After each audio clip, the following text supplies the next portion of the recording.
everyone, and welcome to the CUP Ringside, where you have you have a ringside seat for all the best wrestling content you could possibly imagine.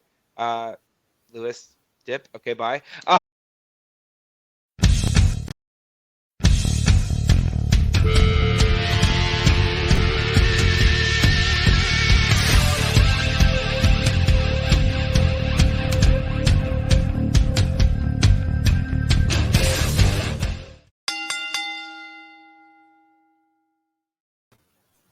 Hello, everybody, and welcome to the CUP Ringside. We have a ringside seat for all your best wrestling content you can find on YouTube.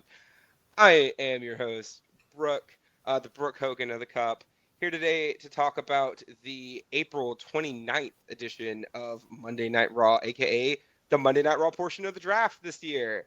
And I'm drinking water out of my Carowinds cup, but if I was drinking anything else out of any other vessel, it would be out of my cup mug. Hey, cup mug. Wes does have a cup mug. He's just currently in his cabinet, if I remember correctly.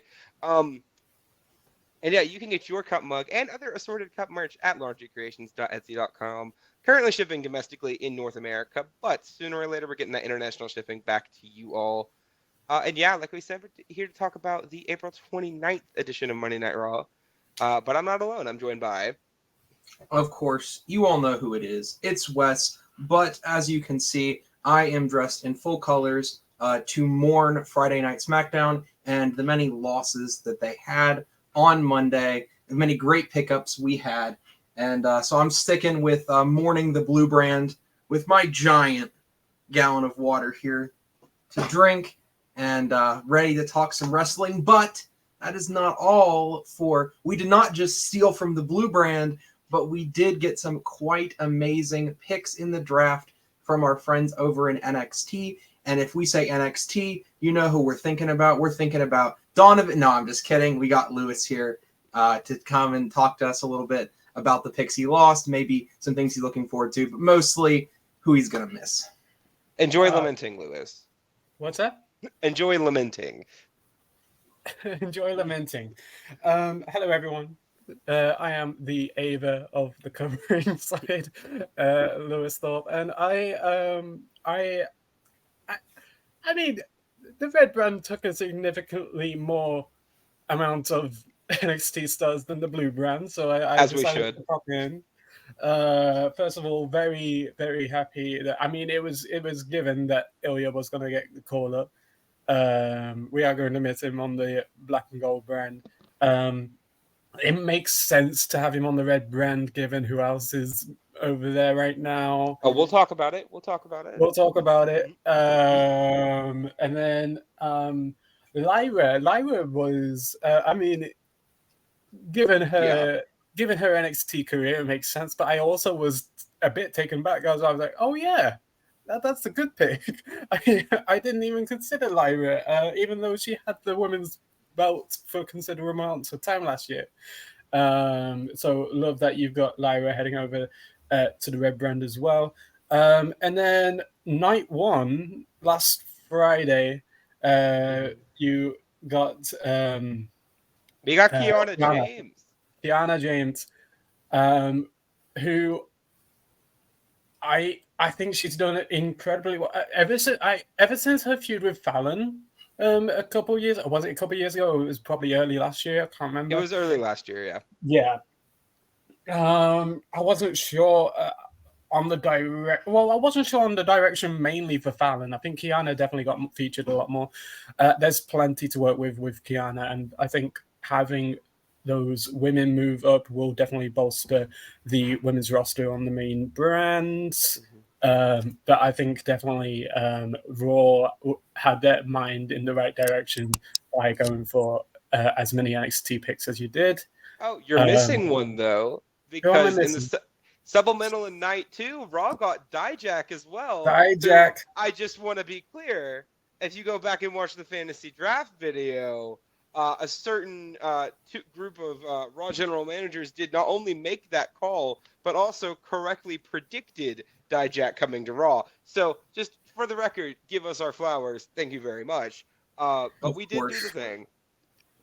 But of course, Lewis, we've brought you over not just to gloat But of course, to ask you maybe of the black and gold brand, were there any that you were expecting to head to Raw or maybe SmackDown that you didn't see? And are there any that you feel like left a little too soon? I'm guessing it was similar in the sense that they weren't going to pick any champions just because of like they want the champions to stay in place. If the champions had not needed to stay in place, I think Roxanne would have been a big scoop. Gosh, who else? I wouldn't have minded seeing a JC Jane call up. Yeah, she's been kind of adrift for a little bit. I think that would have been a good choice. That would have been a good choice. A Gallus call up, I think it's like, I mean, I see Gallus in the same vein as Blair Davenport. Like, she had a great run. Recent run is kind of getting stale, so giving her a call up is going to give her something new. I think Gallus could do with something new. So I think Gallus is probably a call up that could have worked, especially because I think the tag team division is great. I think the tag team division could do with more faces. Absolutely. Yeah, I think that's the main one for me, the Gallus of it all. Yeah, or even I think Gallus would have been a good choice, especially considering knowing the role that they played with The Rock and his match at Mania. I kind of figured they would get called up. I thought they would go to SmackDown if they did get called up, because I feel like SmackDown's tag division needs it more right now. Mm-hmm. But no, NXT is going to keep them at least for a little bit longer. I think there's definitely the possibility of them being the ones to take the belts off of Axiom and Nathan Frazier at some point down the line. Not sure how long down the line it'll be. But I wouldn't mind that at all. And I definitely think that you all still have a ton of amazing prospects down there in NXT. So y'all aren't going to be floating adrift either. I think you got most of the people you all lost, I think, were people that they were prepared to lose. Absolutely. Mm-hmm. And I think you all have you're in a really good spot booking wise now too, because you don't have to worry about Ilya hanging around and lurking, and you don't have to worry about like the same thing with Lyra. Like, they had this belts for so long, they're just not there anymore. And I think they were ready. I think everyone, I'm not going to say question mark, but the one I'm the most curious to see what she does on the main roster is Kiana James. Because, I mean, everybody that got called up during the draft from NXT was either an established name in NXT and had tons of really good matches and stuff. Kiana has been down there for a while, but in terms of like marquee title feuds, she hasn't really had that opportunity. So I'm really curious to see where they take her on Raw, because the person that's coming to mind the most to me about that was Alexa Bliss, because when she got called up, it was almost the exact same position that I say Kiana James was in. And then Alexa Bliss won a women's title in like 3 months. So sure thing. And of course, there's going to be a lot of developments. There's going to be a lot of future for NXT past just the draft. Lewis, if someone were to be looking for coverage for NXT, where should they go? Right here on the CUP Ringside, we cover NXT every Wednesday night, I believe. It goes up usually around Wednesday night or Thursday morning. It'll be me and Donovan. We're going to be talking about the upcoming episode of NXT. In fact, it's going live tonight, NXT, with Spring Breaking Nights 2. I've heard of a potential returnee, so I'm excited. Yeah, it's going to be a great night, and me and Donovan will be talking about it over on this channel right here, the CUP Ringside. Yep, and so if you want to see that, subscribe. Give it a quick little click. And if you want to see Lewis for any other things outside of quick little bit appearances on Raw Take, tune into some of our extra content, because this week we're going to be having our Backlash predictions come out. So be on the lookout for that as well. Lewis, it was great having you here for the first about 10 minutes of this recording. Yeah, I've completed, get the Raw Take out of here. I've completed the trifecta now. I've done Lane of SmackDown, Raw Take, and who's NXT. I've done it all now. I'm Lewis is our first Triple Crown champion. Congratulations, you have done it. And Lewis, until we yeet again. Until we yeet again. See you, Lewis. See ya. Well, maybe. Oh, you're back? You're back? Oh, he's gone. Okay. Well, All right. Well, so now that we've gotten the Lewis stuff out of the way and gotten our NXT takes out of the way, let's talk about this episode of Raw. So this is night 2 of the draft, like we've talked about for a little bit here. most important night. And yeah, the most important. I mean, honestly, yeah, kind of the most important night. You're getting 2 extra rounds of picks. You're getting more NXT picks for this week. And I mean, you could argue that a lot more of the question marks were in the second pool anyway, than compared to the first pool. Yeah, I mean, they have to save it for the A show, right, bro? Exactly, they did indeed save it for the A show. So on SmackDown, Raw did select Jey Uso, Seth Rollins, Braun Breaker, high fives, woo, Liv Morgan, yay, cry about it, SmackDown, Ricochet, Sheamus, Alpha Academy, and Kiana James from NXT. All of those people heading to Raw. In the supplemental picks, we also got Alba Fire and Isla Dawn from SmackDown. We got to keep Ivar. We're keeping Shayna Baszler, and we're keeping Zoe Stark. So Raw really did get a good hand of people there. We also, unfortunately, and I'm very bitter about this, we lost Nia Jax on Friday. And I thought she was in a really good position storyline-wise. And then we also lost Andrade. So, yeah, bit of a bummer I'm definitely for us. feeling Mr. El Idolo's loss more fervently in my heart. I feel like Nia had done everything she needed to do on Raw, especially with the Raw women, and had dominated most of them. And so at SmackDown using her, there are many women over there that she can now deal with, except we will not see how Nia Jax interacts with the Kabuki Warriors. A little spoiler. Yeah, But I mean, a lot of women moved from SmackDown to Raw in this draft, and not a ton moved from Raw to SmackDown. So yeah, it's so very we interesting. ended up kind of eating with the women. And so, you guys will get to see more as we review more of our night 2 draft picks here in just a moment. But I will say for Nia Jax that she has a lot of great opportunity on Raw now, because I think, or SmackDown now, because I think Raw has some pretty clear angles. All right, so like we said, though, we got a lot of people off night 1. Night 1 was very interesting for us. But it's time to get into night 2 for reals.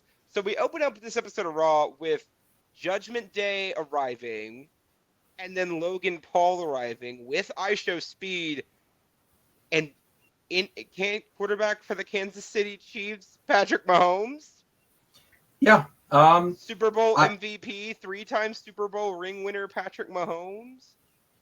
Yep, absolutely. I mean, after all of his accomplishments on the Indies, and everything else that he's done for the WWE, I'm so happy to see his attendance. No, obviously, a little new thing, a little different. TKO, I think, is a big part of this super big stress on the NFL. It's always been there, but I feel like it's more present than ever. Just in WWE. We've seen it a couple times before, but it just seems like, hey, we're in Philly, we're going to mention the Eagles. Hey, we're in Kansas City, we're going to have the quarterback here in attendance and going to be a part of the entire episode. Well, I mean, not only that, we had Travis Kelce show up at WrestleMania with that other guy whose name I forget. I apologize. Not Travis Kelce, Jason Kelce. Sorry. We had Patrick Mahomes show up tonight with 2 O-linemen from the Kansas City Chiefs as well. We're also there, apparently. Don't know their names.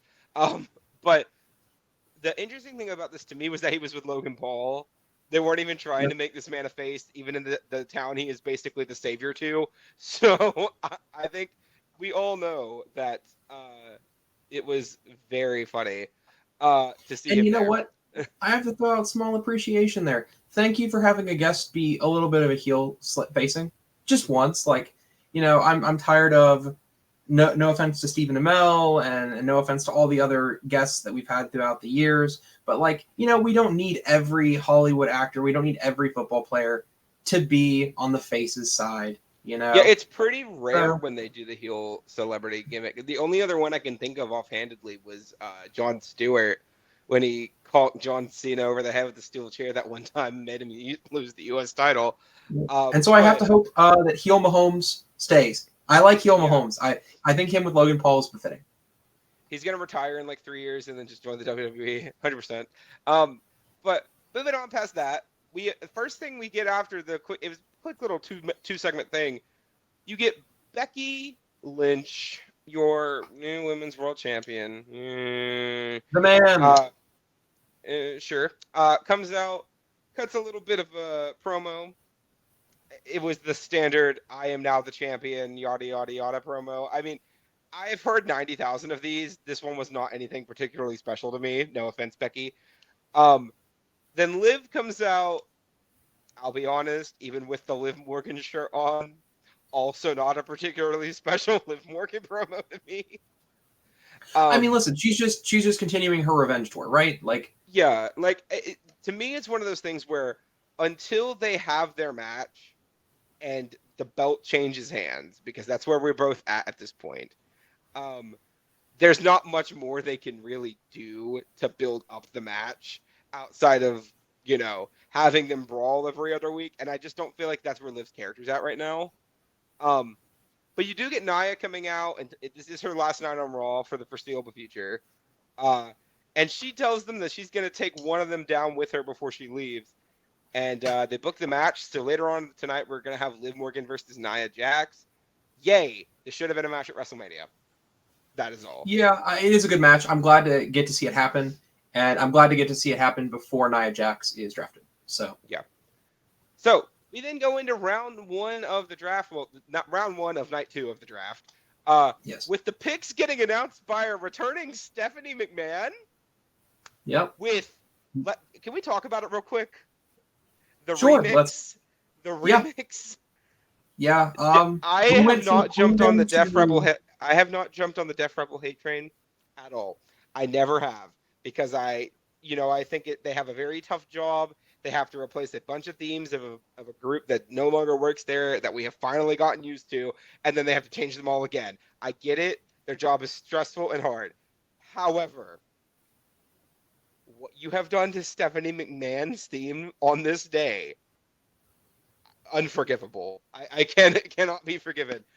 Wes and I watched Raw together last night, and he saw how excited I was when the first bit opened up, because it was the beginning of Queendom, and then it goes into the most generic beat I have ever heard in my entire life. And I was so sad. I mean, listen, it's not Queendom. I have not been so resilient on jumping on hate trains. I'm there. I would. It's not them personally, but if we're going to continue to get themes like that, I would maybe prefer a different choice. It's just we're getting music, but we're not getting music. Well, the crazy thing too is, you remember when we were at the Royal Rumble this year, we're watching these people come down the aisle. Half of the themes, we did not pick them out immediately, right? And the ones we did are older and are like so associated with the brand, you would think they couldn't change. Like, we know Becky's theme at this point. We know Liv's theme at this point. Rhea's is just good no matter what. And we have to shout out Santi here. Santi had made a critique at one point, which is, if you have to scream things at the beginning of every song to make it memorable, it's not a memorable song. Correct. That's a valid point. Yeah. What more can I say? You are referencing Santi's Apple on TikTok. I abhor. Indeed. Yes. So, but beside the point, Stephanie's here to announce our first round of draft picks, and they are Imperium staying on Raw, which at this point just Gunther and Ludwig. No Giovanni. We won. We win the draft immediately. Then Jade Cargill going to be staying on SmackDown. Bit of a bummer. I would have loved to have seen her on Raw, but like, her and Bianca are about to win the women's tag titles, so it's okay. Then we get a huge pick at 3. We get all 4 members of Damage Control headed to Raw. I don't know why we didn't call this in the preview that we did, the fantasy draft that we did, because this makes way too much sense for it not to happen. But I know you're happy because you got one of your 2 favorite wrestlers on the planet out of this, so congratulations. Yep. Anyone who doesn't know me, I am an Asuka super fan. Definitely my favorite woman in all of time. She is the best. Maybe only beaten by AJ Lee, but of course she's not wrestling these days. Mm-hmm. Glad to see Damage Control. As the SmackDown rep, all I can do is cry and cry. Oh, I lost Damage Control. Oh, I lost Damage Control. Too bad. Honestly, too bad. We keep Gunther. We get Damage Control. That's winning to me. Yeah, we don't get Kevin Owens though. He just moved to Raw like 7 or 8 months ago. That's fine. He just moved off Raw. He can stay over on SmackDown for a little bit. I think he's got a lot more he can do. Um, so moving on past round one, we then go into Gunther versus Xavier Woods. Now, I will admit, last night when I watched this match, I did not like it very much. I watched it again today. I liked it a lot more. And I think part of the thing that hurt it so much, you mentioned it last night, the commercial breaks did kind of hurt it a little bit. Because this is, one, a 3-segment match, so it was long. But 2, it's a lot of Gunther just working Xavier's leg. But this is the first time I've ever felt Gunther feel like William Regal. And his psychology was very Regal-esque in this. He was just working that leg the entire match. Some really cool spots here. Xavier gets his leg hung up in the ropes, and Gunther just kicks the crap out of him while he's doing it. Gunther gets this nasty-looking half crab locked in. Kofi goes to the timekeeper's area, asks them for a towel, goes and looks like he's going to throw it in, and Xavier shouts at him, "I can do it. Don't throw the towel in." And I'm just saying, it was cinema. Like, I don't know how you do a 1-week build match and make it cinema, but they did that. Yeah, I mean, listen, does get the win, but like, insane match here. Yeah, no, I completely agree. Gunther's incredible. And one of the things that he's so incredible at doing is elevating talent who are already good to that next level, bringing them those insanely great matches. He's always bringing insanely great matches with himself. And you're completely right with the rewatch. And I think that the breaks, like having 3 of them, just really can like erode the pacing. I am, very tired of seeing like the same Doritos commercial 7 times. So you mean the Crunch Bar commercial? Oh gosh. Shout outs to any real ones who watched Raw just yesterday and had to deal with that Crunch Bar commercial. I feel you on a deep and emotional level, man. But it was a good match. Of course, this is Gunther. Like, we're not going to expect a bad match from Gunther. And I wonder if you're Kofi Kingston, maybe you should have thrown in that towel. Maybe you should have. Yeah. So Gunther's STF that he locked in on Xavier to win that match. John Cena, take notes. My guy, take notes. I am now more resolute than ever that this will be the finals of King of the Ring this year. I don't see a way out of that unless Xavier gets like written off as like his leg is injured and he can't compete, so they can give him time off. Like, now we also have Damian Priest entered for King of the Ring, don't we? No, Damian Priest is not doing King of the Ring. Drew McIntyre is doing King of the Ring. Drew McIntyre. I was going to say, thank you. It is Drew McIntyre who is entered in for King of the Ring, and I think that's the only contended spot that we have. Mm-hmm. So that might be our final 3. But I feel like if we're going to have Drew McIntyre where he is, he's either going to need to be top 2 or get out super early due to CM Punk interference. I feel like he could get screwed in the semifinal. Like, let's say Xavier Woods and McIntyre have a match in the semifinals, and McIntyre is beating the crap out of him. Punk comes out, distracts McIntyre, and Xavier wins with a roll-up. Like, I could see it. Yep. But again, this match was great. I am so happy that we have both of these two on this show still. You were talking about Gunther being really great. He is. We sing his praises a lot. We do not talk about how good of a wrestler Xavier Woods is very much. Because even in his group, right, when Big E is around, he is often the forgotten member in terms of like how fans talk about it. Because Kofi was the one that's been around the longest, and Big E's the one with the most like outward charisma. But Xavier Woods is probably the one I have the biggest attachment to as a fan. So seeing him get singles matches like this, it makes me want him to get title pushes badly, like desperately. I want this man to have a title feud immediately. But regardless, Gunther does get the win here. More setup for King of the Ring, more showing this like more malicious side of Gunther, more methodical side of Gunther. And we're really going to see how this turns out down the line for him. But then, round 2 of the draft is next. This time the picks are presented by Logan Paul and I Show Speed. I do apologize there. You misspoke. It's I Show Stupidity. As we referenced before, Also, real quick, before we announce the picks, can we just talk about iShowSpeed, the streamer, the nobody? Well, the somebody to some, but mostly to immature 14-year-old boys, is announcing draft picks for the WWE draft because of Logan Paul. Yeah. Listen, I already am not a Logan Paul lover. I mean, you really can't be if you wear something like this around your neck and you know anything about Logan Paul. But you look at that and then you're like, man, I have to deal with iShowSpeed because of him. How do you feel about these, like, because we're going to keep getting more. We got KSI. I feel the exact opposite of you on this. I think, one, this is expanding the audience of the company. You hear Speed or KSI or whoever's on the show and you're a fan of them and those fans are diehards, they're going to tune in. And guess what? They do. And they did. Secondly, it gets more news articles on the company. It makes the buzz around the draft and around WWE in general bigger during the times these people show up. Like him or not, Logan Paul is very good at driving the media towards this company. He is honestly a very good brand ambassador right now. He is actively making more eyeballs tune in. He has been a very good United States champion. And honestly, as much as you may not be a fan, I'm starting to like the guy more and more. So we'll see where he turns out. Speed is never going to be a wrestler for this company.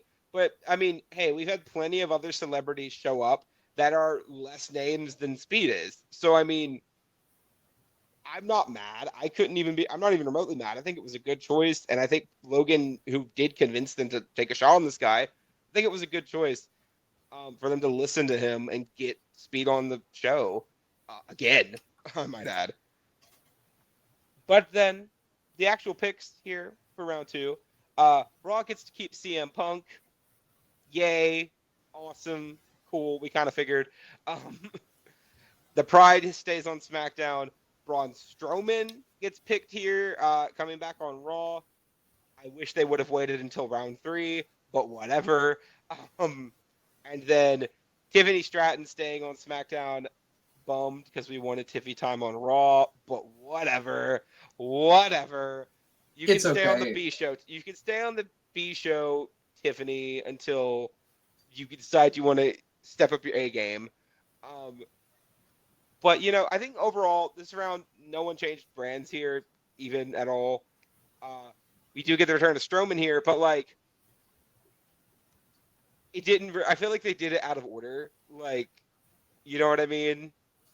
Yeah, and we had talked about this previously, that maybe we should have seen Braun Strowman's appearance and then seen him drafted as like a spontaneous spur of the moment thing. Would have been a really nice thing to look at. The picks are fine. Of course, unfortunately, we lose Tiffany Stratton. It's a shame. We, of course, if we were to be GMs, would have gotten Tiffany Stratton. And if you'd like to see us have drafted Tiffany Stratton on Raw, you can just go back to our draft here at the Cup Ringside, where we did have the intelligence to draft Tiffany Stratton, unlike the War Room over on Raw, unfortunately. Yeah. To me, this was like Braun Strowman's spot here could have easily went to the LWO. Like if they wanted to keep all the picks the same, you just swap the LWO and Strowman picks here. It makes Braun's return in the next segment really cool. But we already knew he was in the pools, so like we kind of figured he'd be coming back soonish.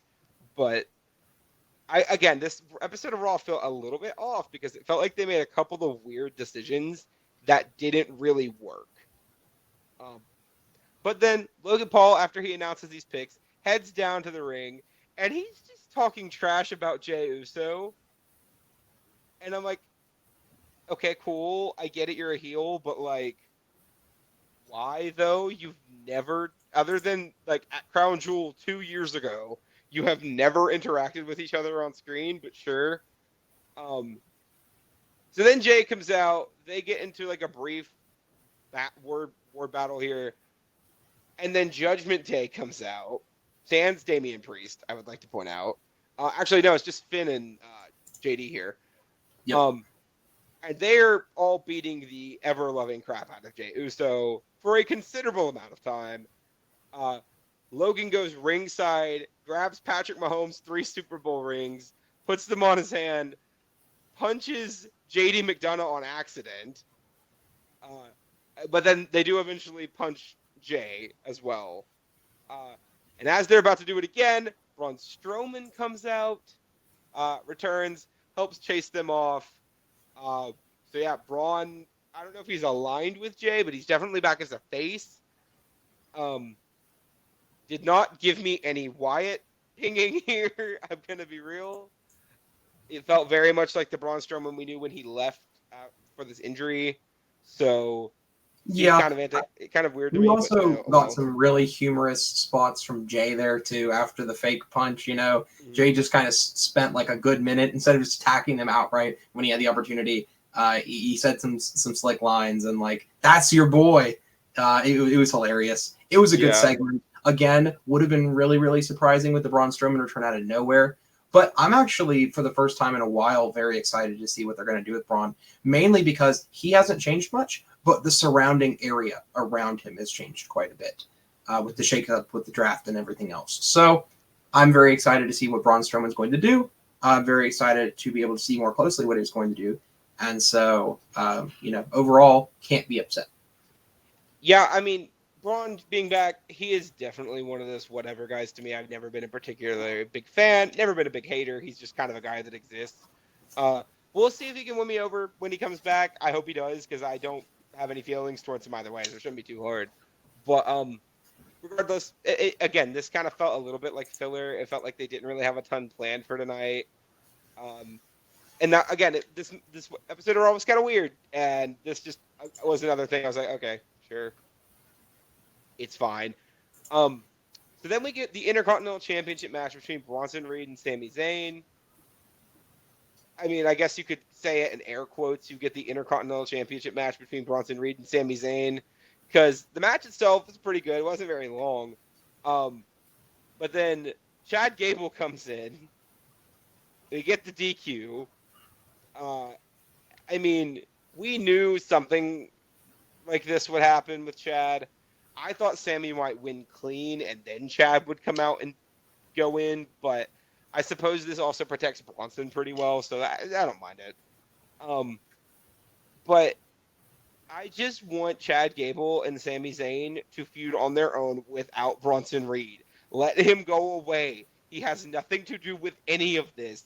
I just need Sami Zayn and Chad Gable to have a 30-minute classic at Backlash by themselves. That is all I want. Yeah, I mean, a lot of people saw the same thing after the 5,000 defenses of Roman Reigns. And, sometimes we just want a good, clean match, but sometimes we're getting a black hoodie, right? And I feel like, I don't know if you've noticed the new era, I at least have noticed that we're getting quite a lot of interferences, at least in comparison to before. Maybe we'll get like 1 to 2 to 3 interferences per Raw. I like Bronson Reed. I think that he is going to have a good career over on Raw. I'm excited to see what's going on with him and Sammy, if he's going to actually be an Intercontinental title threat. Of course, we know that the real threat to the Intercontinental title is probably going to be our man, Chad Gable. But I don't mind him being added to the mix personally. But I really would like to see eventually when it gets dropped, I don't want it to be that dirty of a drop. You know what I mean? I would like to see Chad win it clean. Yeah, I want Chad to win it. I mean, I don't mind if he wins it with cheating. I just want it to be a good match, and I want it to be a singles match with him and Sammy. Because the last thing I want here is for them to have a triple threat and then Chad to win the belt in a triple threat and pin Bronson, because that's what's going to happen if they do it that way. And I just don't feel like that's something we need. But we'll see where it goes. I mean, again, we've been loving this new version of Chad Gable. I don't see that changing anytime soon. Now, I will say, we then get round 3 of the draft, right? With this was a very awkward set of announcements here, because you have JBL and Farouk. So you have the APA, right? Love the APA. They're a great tag team. Farouk is known for saying one word, and there's a reason for that. And then JBL, he is stumbling over his words too. They both were a little awkward here doing their announcements. JBL did better on Friday. I'll give him that. But but round 3 of the draft. First off, Raw gets the LWO, Joy. I know you're not happy Because I know you wanted Legato instead. I'm undecided. So would have preferred. I'm actually genuinely undecided, and here's the reason why. Mm-hmm. For anyone who's been watching the pod for the last couple months, I have been saying some salacious things towards our blackballer Rey Mysterio. He's ours now on Raw, so I have to talk about him on a weekly basis. It's not that I dislike Rey Mysterio or his history, right? I love Rey Mysterio. He is Lucha Libre to so many people, and really is the reason why Lucha Libre is what it is in America and in the Fed. It's because of Rey. It's on his back, really. Mm-hmm. And so I give him all the flowers and such, but I have been just really, really, it's been grinding my gears, the amount of opportunities that he's been taking from other luchadors, mainly Dragon Lee, but I would also argue, like him and his son have been taking spots from Dragon Lee, from Andrade, from Santos Escobar, and so on.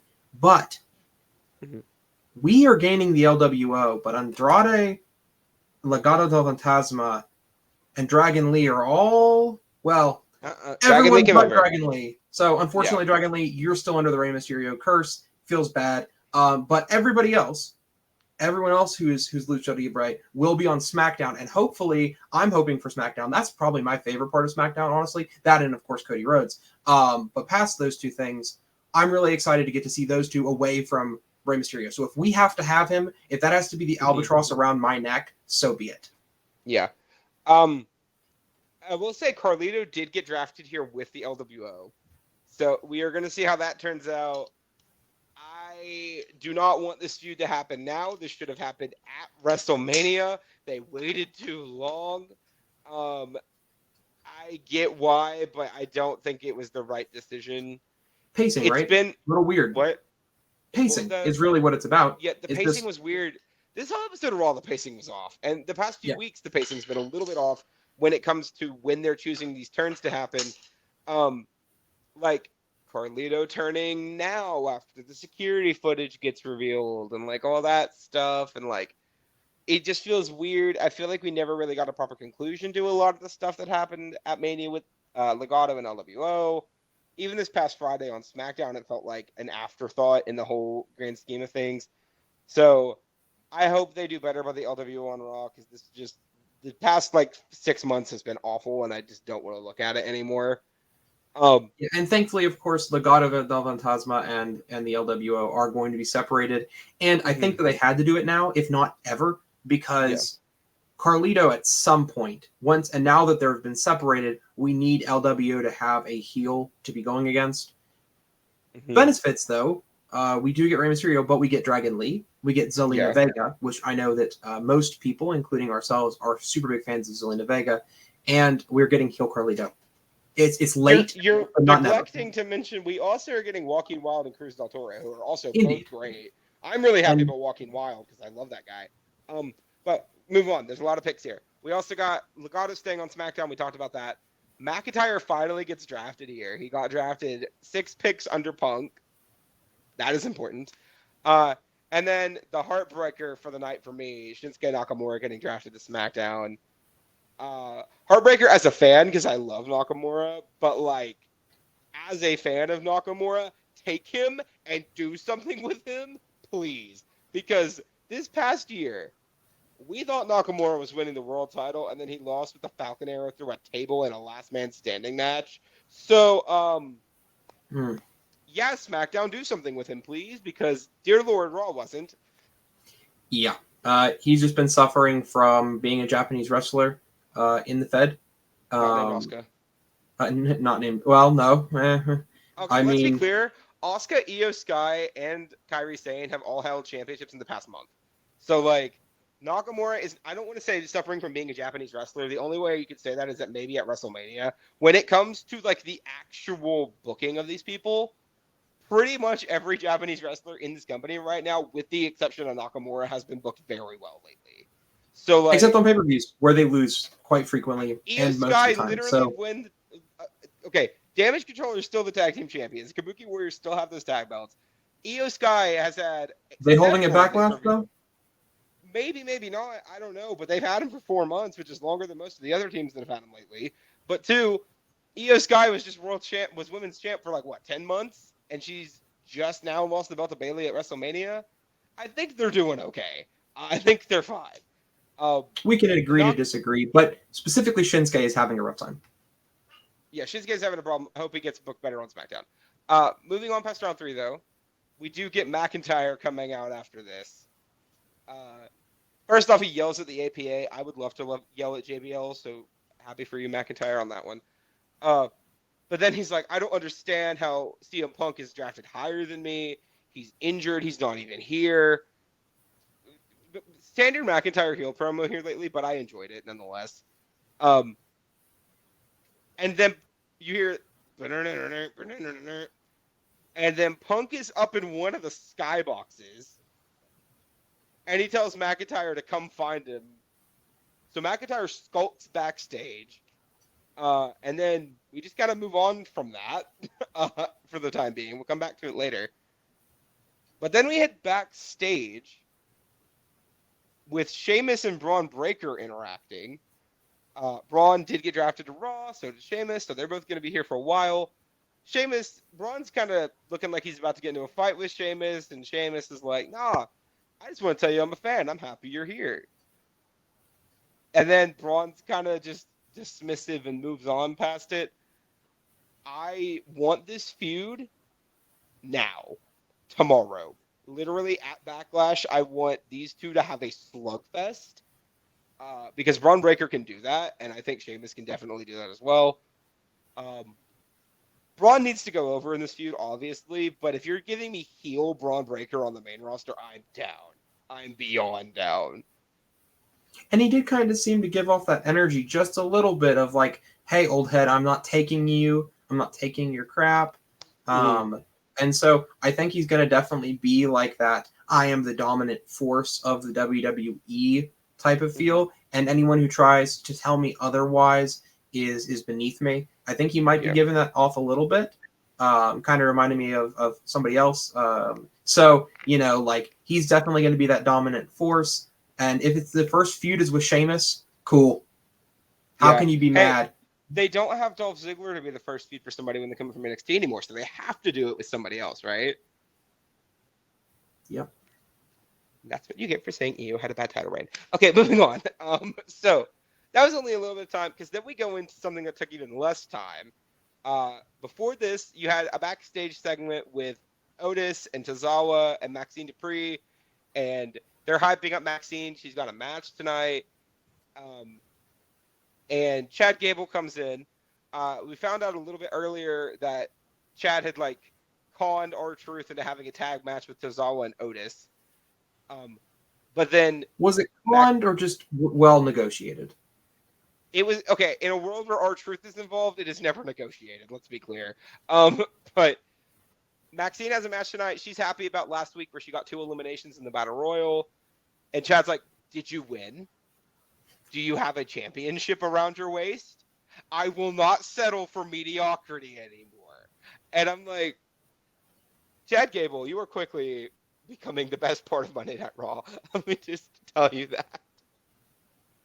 For the record, he is becoming my favorite part of Monday Night Raw. Outside of Liv Morgan, of course. How do you feel about it? Yeah, so Chad Gable's amazing. Yeah. I am so excited to see him finally ditch these Alpha Academy losers. That's all they do, right? Kurtzawa loses, Otis loses, Maxine loses. Well, we'll talk about those. We'll talk about the matches tonight. But they're not assisting Master Gable and his supremacy up the card. No, okay. In all reality, I'm just excited to see Chad Gable actually getting taken seriously. Anyone who knows and has heard my discussions and rants and so on. I'm not a huge fan of comedy wrestling. I like it in spare occasion, especially done by the masters like R-Truth. But I think that someone as good as Chad Gable needs to be taken a little bit more degrees seriously than he has been for quite a while. And so I'm so excited to get to see this contending Chad Gable and this hungry Chad Gable. So I'm thrilled. So we go to this match. It's Maxine Dupree versus Candice LeRae. Not much of a match to speak of, to be honest. Let's just keep it a buck. Maxine rolls through Candice for a minute and a half, right? Uh, my favorite line of the entire night, not even on Raw, Wes looks at me and goes, "Are they actually going to book Alpha Academy for once and like book them strong?" And in about 20 seconds after this, Indy Hartwell knocks over Ivy Nile, distracts Maxine. Candice hits Maxine, catches her with the wicked stepsister, and pins her. So the answer to that question was no, they are not. No, a resounding no. Yeah, so Candice gets the win here. I will say Maxine did work her ankle very well, though. Like the ankle locked, like she locked it on Candice, looked really good. Like she had really good positioning. Maxine is looking better in the ring every week. Like she is getting better and better. I am so happy that they are letting her flourish and letting her have this time on TV. But yeah, this is also going to be the last time we're going to see these two because Candice, spoiler alert, gets drafted to SmackDown. So Candice, the bully, ends up winning the feud against the bully victim, I suppose, which is Yep. sure. Is Candice LeRae? I mean, listen, they're bullyable. Yeah. Sorry. Not in real life. Not every time the bully loses, and sometimes Westradamus is right. The grass is green, the sky is blue, and Alpha Academy loses. There are just certain guarantees in this life, and so Former I'm excited to see Candice LeRae leave and be dominant somewhere else, and hopefully maybe Maxine can find a win sometime in her lifetime. So after this matchup, though, we do get round 4 of the draft coming out for you guys on Raw this week with Alundra Blaze and my single favorite authority figure in the history of professional wrestling, Teddy Long. He was on SmackDown. I know we kind of expected him to be on Raw tonight. I will never turn down an appearance from Teddy Long. So I was so happy to see him. I freaked out. Ask Wes. I did indeed freak out. It's true. But the thing that was weird to me is he was doing the picks for Raw. That is wrong. He should be doing the picks for SmackDown every day. That was his show. But regardless, round 4 picks. Raw gets to keep Judgment Day. Awesome. Great. We kind of figured as much. They're not going to move them away from Damian, and Damian can't be moved. So, sure. SmackDown gets Naomi. I'm very sad. I wanted her bad. But I get it. I mean, you get it too. Yeah, I mean, it makes sense. They'll be able to do things. Of course, the whole Naomi, Bianca, Jade Cargill, WrestleMania, I think they're going to keep them on the same brand and, really show off that as a prospect. Maybe even eventually for triple threats on titles and so on. And that's something I wanted to talk about really quick. We do know this Saturday at Backlash, Bianca and Jade are having a tag title match with Asuka and Kairi. Naomi hasn't been anywhere near them since Mania, though, at all. She has kind of moved on. She's in this feud with Tiffany and Bayley and Nia, and now Nia. It's really weird. I don't know if Naomi's going to win the title anytime soon. I know I literally said last week she was nowhere near a title, and at the time she wasn't. But let's see what she does now. She does have a title match this Saturday. I'm still used to saying Sunday. It's weird. But we'll see if maybe she can pull off a weird upset. It'd be cool. I would love to see it because I love Naomi, but I wish she was on Raw. Then the single best pick that Monday Night Raw made on the show tonight. Monday Night Raw drafts Ilya Dragunov.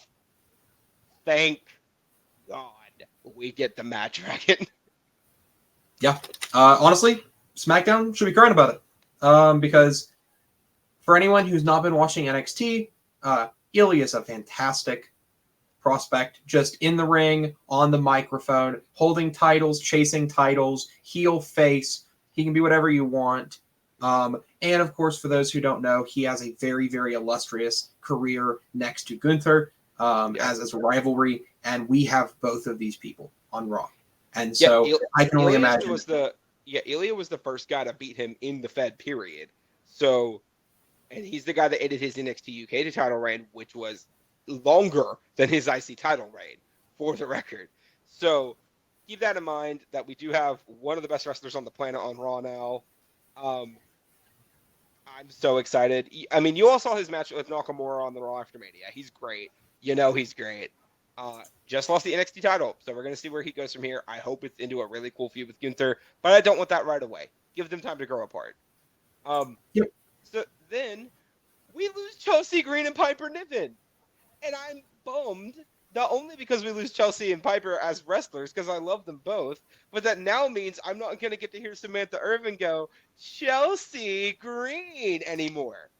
That sucks. That sucks so hard.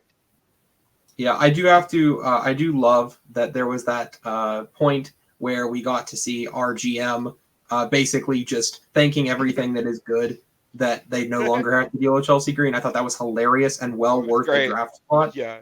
But I am sad to see Chelsea Green go. I'm a huge Matt Cardona fan, and so of course that means I'm a huge Chelsea Green fan.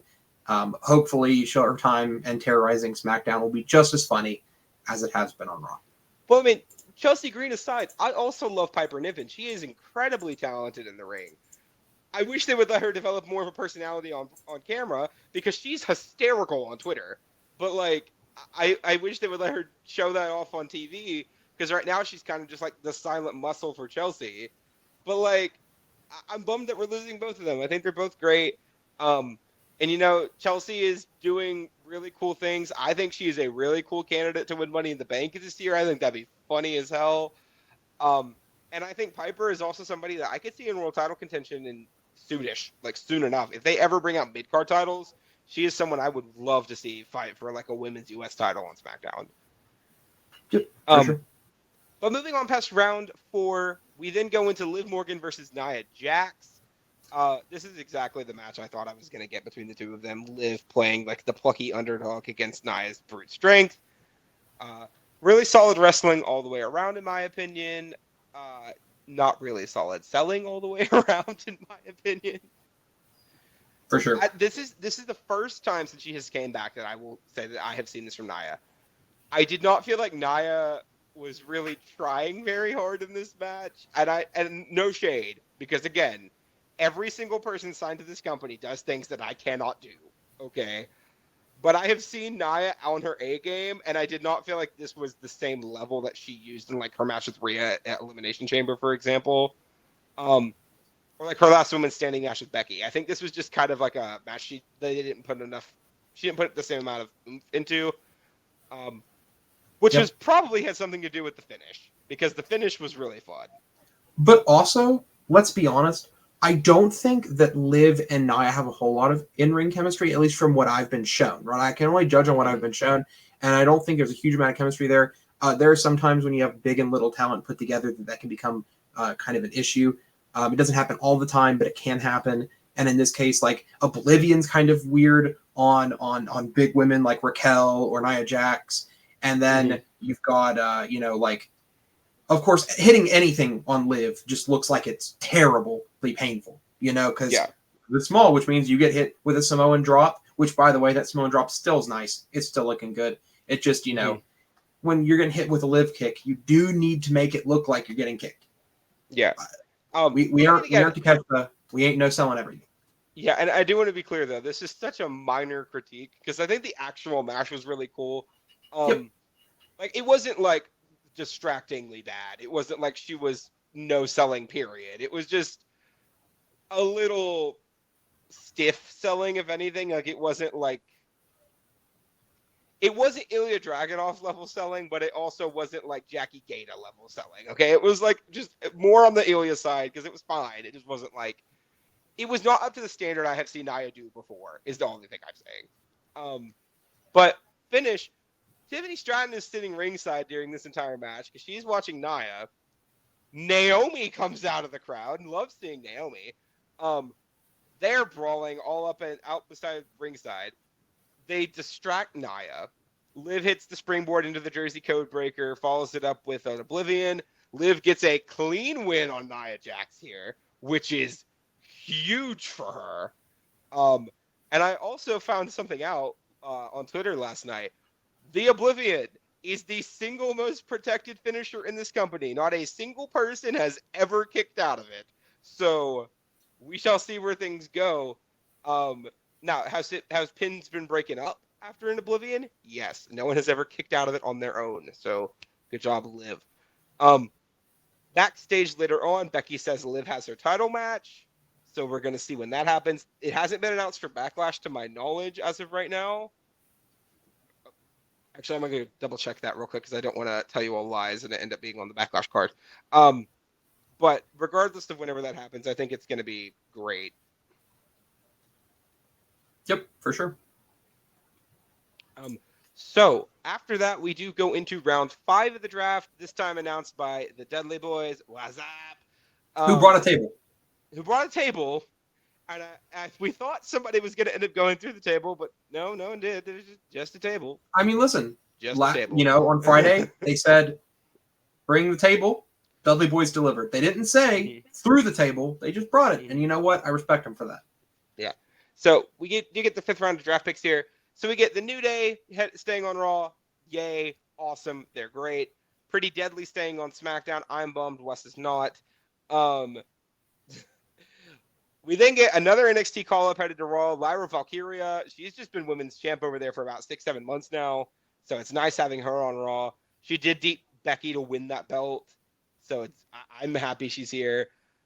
She's incredible. And then SmackDown get Candice and Indy, which I love Candice, so I am bummed. But for whatever reason, my brain did not process the fact that if Candice LeRae is getting drafted to SmackDown, we're losing Johnny Gargano. So we'll talk about that when we get to round 6. On the whole, round 5 was pretty non-offensive to me. I didn't really get angry over anything. I think it was kind of just normal, good stuff. Lyra coming to Raw is great. Otherwise, just kind of an A round of the draft to me. Absolutely. I am happy for SmackDown that they got LeRae and Indy Hartwell. I think that's an excellent tag team. I've actually been enjoying that tag team a whole lot in what they've been showing on Raw recently in this whole Indy, and I think the pivotal moment was Indy turning into the heel and not just this, oh, someone goes bad in the feud type of feel, but Indy slowly kind of get marinating into we want to win. We don't want to. I'm happy. I'm down for it. And so if we get continued success over on SmackDown, fantastic. So after round 5, though, we get this weird segment here where Austin Truth come out for their tag title match, right? We go to break, and then we come back, and we're in the middle of the tag title match between Austin Truth and Alpha Academy, which I don't think I have ever seen them do that before. Sometimes they'll just ring the bell when you get back and it starts. But no, they were literally just in the middle of the match. Just the match is going on already. Kind of a match. It was just there. It didn't really do much for me. Awesome Truth retains the tag titles with the Truth Crushing finale. Still a fantastic tag finisher, by the way. But yeah, 2 matches, 2 losses for Alpha Academy tonight. Next week is going to be very interesting. Anyone surprised? I'm not. I'm surprised at the Maxine loss in the way that it happened. I'm not surprised that Otis and Tozawa lost. I think that, no way. But when it comes to the Maxine stuff, I thought there could have been a better way for them to tell that story because they only gave them an actual minute.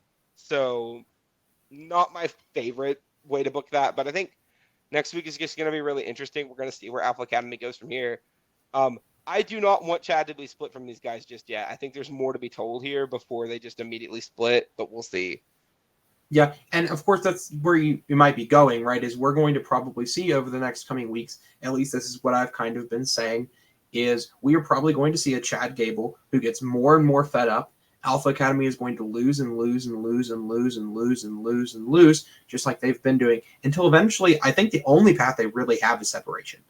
We're probably going to be seeing the separation of the Alpha Academy, and that's of course I think when we're going to see peak Chad Gable, Master Gable. He might get some new lackeys, or he might just be a solo work, and I think that's when we're finally going to see him get some belts. Personally.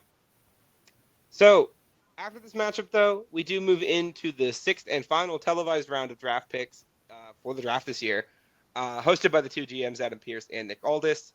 Raw starts. We get the Final Testament. I think that is a fantastic pick for us. Not only are we going to get them separated from the Pride, Almighty Prophets, whatever we're calling them this week, good there, but also just having Scarlett on our brand, who is one of the most underrated talents in this company right now. I'm thrilled. I'm so excited. And I'm kind of surprised they got drafted to Raw, though, because they are actively working in NXT right now. But I'm not mad about it. Not even a little bit. Yeah, as you know, I'm a huge fan of the Authors of Pain and the entirety of the Final Testament. I think Karrion Kross does have a lot of potential, as much as many people want to dismiss him and saying, oh, he's been given all the chances he can. Well, I can't wait to see what he's going to do on Raw. I think we actually have some good things to do. We have like the New Day. We have some pretty cool tag teams that they can go against. And they had a great run in NXT. I just hope that maybe we can replicate that going into this new era. Mm-hmm. So then DIY gets sent to SmackDown. I'm not happy. I'm not even a little bit happy. I think this is probably my second favorite tag team in the company right now. So them leaving, I am sad as hell. But oh well. Y'all that are on SmackDown are very lucky to have them. Please treat them well. Please let them take the belts off of A-Town Down Under whenever, like soon. But then our last televised pick, we get to keep Bronson Reed. Cool. Not surprised. SmackDown ends it with Blair Davenport. That's a great pick for y'all. I am jealous. She is fantastic. Kind of niche, though, right? Kind of a little obscure. At least I know a lot of people online weren't expecting it. I wouldn't say obscure. I think if you're going to say the NXT obscure pick this year was definitely Kiana James. But like Blair just lost her match with Sol Ruca at Spring Breakin' last week. So I think this is probably the right time to call her up if they're going to call her up anytime soon. I think there's not really much else for her to do. She's already feuded with pretty much everybody, every woman on that roster that could be reasonably feuded with down there for her. And I think they made a good call by taking Alba and Isla and putting them on Raw, so that way Blair doesn't feel like she's lost in the shuffle with other people who have that like moderately emo but like alternative fashion sense, and they're all like vaguely British. I know Blair Davenport was raised in New Zealand, but like vaguely British. So and Alba's Scottish. Feeling straight up out of Knives out of Scott Pilgrim. Yeah, vaguely European. Let me say vaguely European. But she's British. Okay, thank you, Liz. But regardless, really interesting televised draft here. We do have the supplemental picks after the show that we are going to talk about in just a little bit. But yeah, great round here. Great draft in general, I think, across the board. I know people are. Let's talk about that real quick. People are kind of bummed, saying a lot of people didn't change shows, and I could see where you're coming from. But if everyone changes shows, no one changes shows, right? It's the same people moving around. I think the people that moved were the people that needed to move because they didn't really have a ton of people left on their brand they could fight. For the most part, I think there are definitely a few exceptions to that rule. In my opinion, namely would be DIY here. But they kind of had to move because Indy and Candice had to move. So I can't be mad about it. What are your thoughts on this draft overall before we get to the main event? Yeah, I can't pretend I'm upset. I love this draft, mainly because we were able to suck the yellow brand dry. Makes me overjoyed to be able to see both Ilya Dragunov and Bronson Reed on the same picture. If we would have gotten Tiffany Stratton, we would have had the really big three prospects out of NXT, except for Carmelo Hayes, who had been drafted so early I wasn't even going to think about him. Something that bothered me. Okay. They said Carmelo Hayes was the first NXT draft pick to get drafted in the first round of the draft. That is not true. Because in the 2016 draft, the first draft they did after they brought back the brain split, Finn Balor got drafted in the first round. He was the number 5 pick, and they did 5 picks per round in that draft.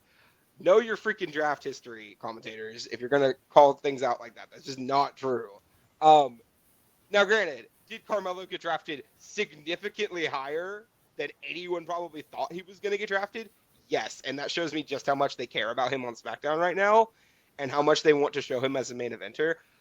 I get why he got put on SmackDown too. I think that is the perfect show for him to slide into. I think that he has a lot of ceiling and wiggle room because he doesn't need to immediately go into a feud with Cody, and he can feud with a lot of top guys on that show. Kevin Owens comes to mind. Randy Orton comes to mind. Hell, let him have a title feud with Logan Paul for the U.S. title and be the one to take that belt off of him. I think Carmelo is going to do really cool things, period, on this main roster, though. Yep. All right, so it is time to get into our main event. I'm so happy this feud is now over because we have Jey Uso, Ricochet, and Andrade fighting Finn Balor, JD McDonough, and Damian Priest of the Judgment Day in a 6-man tag team match. This match bored me to death. I am so sorry, but I was so bored. I have not been interested in the Ricochet Andrade, JD McDonough, Dominic Mysterio feud here lately. I haven't been interested in any aspect of that. And when you add in the fact that Dominic isn't even cleared to compete right now, it feels so heatless to me. And we just saw some combination of these people. We've just seen these guys fight for like a month and a half now. I'm over it. Jay, Ricochet, and Andrade do get the win.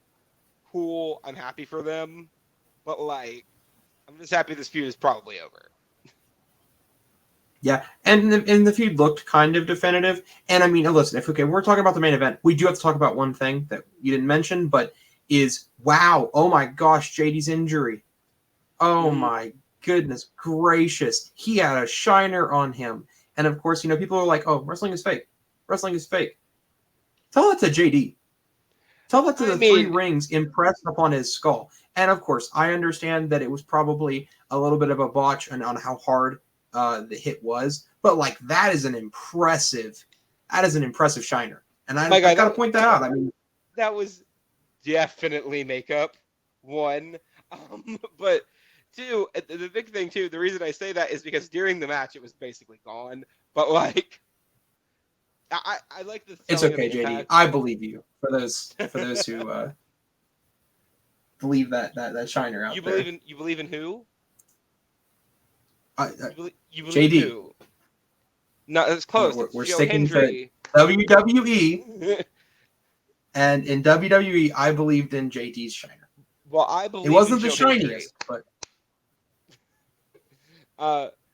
regardless, that was our Raw. But we do have to talk about the supplemental picks after the show went off the air. For the most part, everybody kind of stayed where they were at. Raw did end up keeping the Diamond Mine, so that's going to be the Creed brothers and Ivy Nile. We got to keep Caden and Katana. Happy about that. We kept Natalya. We kept Odyssey Jones, but dear Lord, it's not like we've had him to begin with. SmackDown, though, did get 2 of our people. We lost Apollo Crews and Tegan Knox to SmackDown. Neither one of them are doing much right now, so not mad about that either. I think they're definitely going to be getting some cool stuff here.